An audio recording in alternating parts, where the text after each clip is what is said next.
আমি শুরুতেই শ্রদ্ধার সাথে স্মরণ করছি বাংলাদেশে আজাদী আন্দোলনের সকল শহীদদের, বিশেষ করে জুলাই বিপ্লবের শহীদ আবু সাইদ, শহীদ ওয়াসিম, শহীদ আলী রায়হান, শহীদ শান্ত সহ বিপ্লবের 2000 শহীদ ভাই বোনদের শ্রদ্ধার সাথে স্মরণ করছি।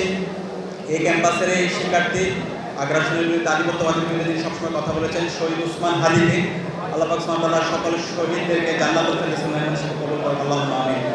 আজকের যে বাংলাদেশ পেয়েছি, আজকের যে গণতান্ত্রিক ক্যাম্পাস, আজকের যে ডাকসু নির্বাচন এবং নির্বাচন পরবর্তী ক্যাম্পাসের যে গণতান্ত্রিক পরিবেশ এবং আজকের যে নির্বাচন, জাতীয় নির্বাচন, এই সব কিছু পেয়েছি আমরা জুলাই বিপ্লবের শহীদদের আত্মত্যাগের মাধ্যমে।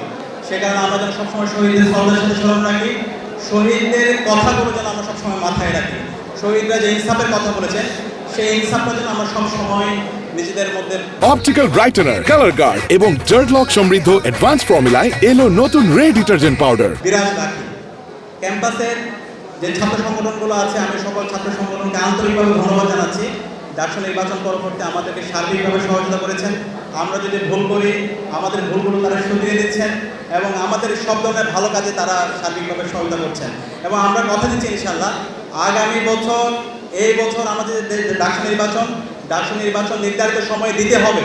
ইতিমধ্যে আমরা বিশ্ববিদ্যালয় প্রশাসনকে ডাকসুর দ্বিতীয় কার্যনির্বাহী বৈঠকে সর্বসম্মতিক্রমে রেজুলেশন আকারে আমাদের আবেদন দিয়েছি, ডাকসু নির্বাচনকে যেন একাডেমিক ক্যালেন্ডারভুক্ত করা হয়।